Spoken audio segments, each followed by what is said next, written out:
Hey guys, it's been a while since my last video, but I've been really sick. You can probably still hear it in my voice, but I was gonna come out and show you guys what my new simulator rig was like, but my clutch pedal broke last week. So Fanatec finally sent me a new clutch pedal, and I'm gonna show you guys what virtual reality sim racing is like and if it's really worth it. So let's get to it and cut that part out, I guess.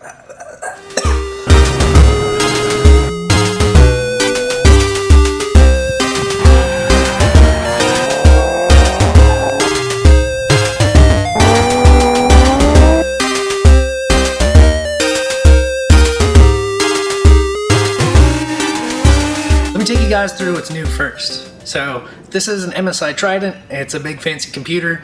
For you nerds, the tech specs, it's got a GTX 1070 and an i7 770 processor. It's quick enough to run VR. It was cheaper than building my own. I got a really good deal on it.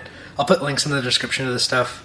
And then the part that matters, the VR headset, I went with an Oculus Rift. I got it really cheap. It even came with like an Xbox controller to make things, I don't know, easier for other games. Doesn't really matter for me, but it's kind of cool. So I guess let's just get into it. Alright, first things first, the PC version of Assetto Corsa is amazing. It's probably the best game I've ever played. It's really realistic. It's way better than the console version. All you do is just go online and download cars and tracks, and the game is pretty much infinite from there on. The online is pretty good. Had some pretty good online races and online tandem so far. It is light years better than a console. So if you're playing on a console and you think it's good, get on the PC and you'll probably just sell whatever you have. Secondly, VR. A lot of people put up VR first reaction videos and they're like, oh my god, it's amazing, oh, it's so good. I didn't really believe it. I thought like, you know, they're probably just hamming it up, they're probably getting sponsored and stuff. My first time putting it on, there's like a little demo you have to do to set up Oculus, and a little T-Rex runs at you, and it's insane. The graphics aren't perfect. You can definitely, if you're paying attention close enough, you can see the pixels. But if you kind of let yourself get immersed, if you're playing the game, it's insanely realistic.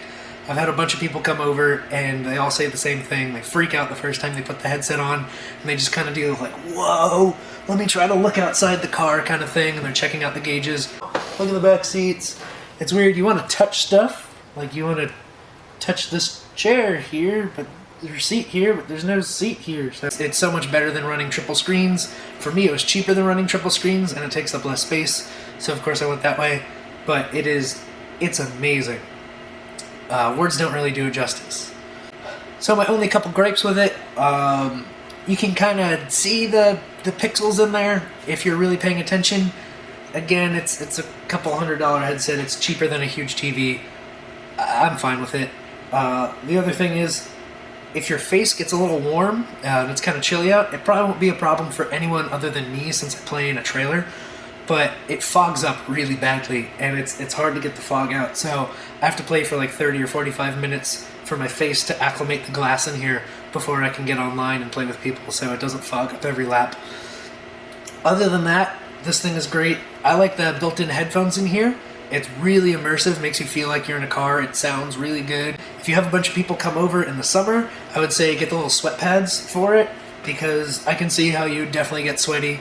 It can get hot after a really long gaming session, and some people it doesn't work for them. I had one person come over and he made it through one turn and almost threw up. He couldn't do it.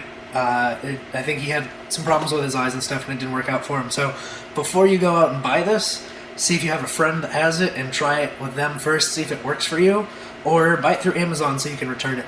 But if it works for you, it is amazing, and I swear by VR wholeheartedly.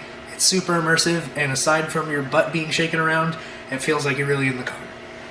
There's no real elegant way to do this. You kind of always look like a dork when you put these on. It's really good to have all of your controls set up similar to the car you're driving. So I made the shifter and handbrake flip-flop to the left side, so when I drive a right-hand drive car... Right-hand drive? Yeah.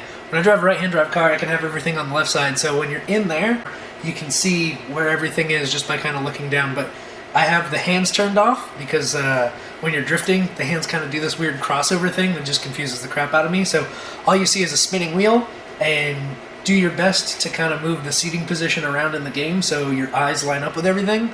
Otherwise, it's kind of weird. You're blindly grabbing for stuff, and the first couple times you do it, it's if anyone's watching, it looks really silly. You look like I don't know, like you're a blind person just flailing around trying to drive a car. It's funny at first. Once you get used to it, it's awesome.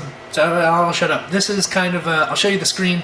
The screen is kind of what I see. The field of view is a little different, and of course it's hard. I'm shooting a 2D screen version of the somewhat 3D virtual reality version of what I'm seeing, so it's really hard to convey. When you watch these videos on YouTube, it kind of doesn't really make sense. It seems like you can just look around, like you have like an infinite size TV, but it's a lot different than that, and I can't figure out how to talk about it, so I'm just going to show you, and maybe something will pop up while I'm driving. So, oh, look at that lovely hair. When you first get in, it's really cool to just kind of look around and kind of see where things are, but as you kind of stick your head further over, you get further over, and you can stick your head out the window and see outside the car. But as you can see, it's really goofy when someone first gets in here. Can't really open the door because there's no door here, so it's weird not being able to see your hands. It's the one really weird thing. You can turn the in-game hands on, and if you're doing road racing stuff where you're not turning much more than 180 degrees of the wheel, it might be good. I don't know. I've gotten used to driving like this, and it's really weird for me to see hands in here now. When people get in, the big thing is you can't see your hands, so when you go to reach for the wheel, some people just miss everything they want to touch. That's why it's a good idea to set it up so that the wheel is sitting, where your wheel is. So when you touch the wheel, you're kind of looking at the top of it. The sounds are pretty cool in here. You can't really hear it because it's just going into my ears. Take my word for it, it sounds cool. But I mean, this is pretty much what my car looks like. So let's drive my car in Ebisu, right? Wow, even in video games, my car doesn't have a lot of power. I guess that's it. I might as well show you some more clips, some screen recordings, I guess, of online tandems and stuff. So the online stuff is really cool. The only thing that sucks is I play on like a mobile hotspot connection, so sometimes I get a glitch like that. Other than that, like 90% of the time, it's good enough. Every now and then I'll kind of like lag out of a server. But it is super fun to get online and run doors and not have to worry about replacing parts.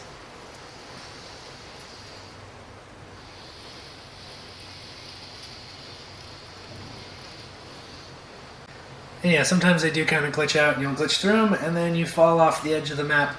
You go into this big pink spirally death goo. What are you gonna do? I'm not gonna bore you guys to death with me playing video games.